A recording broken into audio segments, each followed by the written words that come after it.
Hello students, today in this lecture we are studied our fourth part of alimentary canal, that is small intestine. So small intestine की हम बात करते हैं. It is a site of complete digestion. यहाँ पे food का complete digestion होगा. यहाँ पर हाइड्रेट्स, प्रोटीन्स और जो फैट्स है उनका complete digestion हम जो ऑर्गन है स्मॉल इंटेस्टाइन वो करेगा. और इसको स्मॉल इंटेस्टाइन इसलिए कहा जाता है क्योंकि इसकी जो विड्थ है वो बहुत नैरो होती है और लार्ज इंटेस्टाइन की विड्थ ज़्यादा होती है. और इसमें एसिडिक पीएच जो है, एसिडिक पीएच लेकर जो भी फूड इसमें एंटर करता है वो फूड जो है उसको यहाँ न्यूट्रलाइज किया जाता है, जिसमें हेल्प करते हैं bile juice, pancreatic juice and intestinal juice. क्योंकि पैनक्रियाज में इन स्मॉल इंटेस्टाइन में जो भी ये जूसेस हैं, एंजाइम्स हैं, वो एल्कलाइन पीएच पे ही वर्क करेंगे. इसलिए जो फूड है उसका पीएच एल्कलाइन होना ज़रूरी होता है. तो अब हम बात करते हैं सबसे पहले बाइल जूस की. तो bile juice is a yellowish green. हाँ, एक चीज़ और देख लीजिए कि जो स्मॉल इंटेस्टाइन की जो लेंथ होती है वो होती है 5 to 6 metres. Now bile juice जो है वो येलोइश ग्रीन वाटरी फ्लूइड होता है और ये लीवर में इसका सिंथेसिस होता है और इट स्टोर्स इन गैल ब्लैडर. गैल ब्लैडर में ये स्टोर होता है. इसके फंक्शंस क्या क्या होते हैं? It neutralises acidic pH of food and makes the food alkaline in nature. So जो पैनक्रियाटिक एंजाइम्स हैं और इंटेस्टाइनल एंजाइम्स वो सिर्फ एल्कलाइन मीडियम पे ही वर्क कर सकते हैं, जैसा कि मैंने अभी आपको बताया. इसीलिए न्यूट्रलाइज करना ज़रूरी होता है.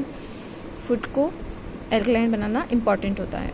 Second one is it emulsifies fats. Emulsification क्या होता है? इट इज़ अ प्रोसेस जिसमें कि जो बाइल सॉल्ट्स हैं that convert the large enzymes large drops of fats into very small droplets. तो जो फैट की लार्ज ड्रॉपलेट है उस पर एंजाइम लाइपेज वर्क करने में उसको प्रॉब्लम ना हो, डाइजेस्ट करने में प्रॉब्लम ना हो, इसलिए उसे पहले छोटे छोटे ड्रॉपलेट्स में ब्रेक किया जाता है एंड देन उस पर वर्क किया जाता है डाइजेशन का. ओके, तो यहाँ तक आई होप आप लोगों को समझ में आ गया होगा. आगे देखते हैं द पैनक्रियाटिक जूस. तो pancreatic juice contains many enzyme but important one are trypsin and lipase. Trypsin act on proteins and lipase act on fats. तो lipase digest fats and trypsin digest proteins. इसके अलावा pancreatic juice में amylase होता है और दूसरे substance होते हैं जो कि न्यूट्रलाइज करते हैं एसिडिक पीएच को फूड की. और जो वॉल होती है ड्यूजनम की वो बाइकार्बोनेट आयन रिलीज करती है. बाइकार्बोनेट आयन जो है वो भी अल्कलाइन मीडियम प्रोवाइड करता है जो कि एंजाइम की एक्टिविटी में एनहेंस करता है उसे और हेल्प करता है. Now third one is the last one, that is intestinal juice.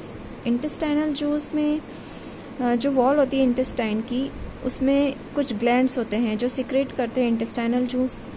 और इसके बाद जो एंजाइम्स हैं वो प्रेजेंट जो होते हैं जूस में, इंटेस्टाइनल जूस में, वो फाइनली कन्वर्ट कर देते हैं प्रोटीन को अमीनो एसिड में, फैट्स को फैटी एसिड प्लस ग्लिसरॉल में, और कार्बोहाइड्रेट को कन्वर्ट करते हैं सिंपलर ग्लूकोज में. सिंपलर फॉर्म जो होती है कार्बोहाइड्रेट की दैट इज ग्लूकोज में. इस तरह से जो है डाइजेशन का प्रोसेस कंप्लीट होता है स्मॉल इंटेस्टाइन में. एंड इस तरह से आप लोग देख सकते हैं प्रोटीन अमीनो एसिड में, fats fatty acid plus glycerol में, और कार्बोहाइड्रेट सिंपलर शुगर में लाइक ग्लूकोज में. तो यहाँ पर digestion is completed. In our next lecture we will talk about absorption and adaptation of small intestine for digested food. Absorb किस तरह से वो एब्जॉर्ब करेगा उस चीज़ को हम स्टडी करेंगे इन आवर नेक्स्ट लेक्चर. तो यहाँ तक आप लोगों को अगर कोई भी प्रॉब्लम है तो you can ask me in comment section. अगर कोई चीज़ समझ में नहीं आई है you can ask me. Till than happy learning and enjoy learning.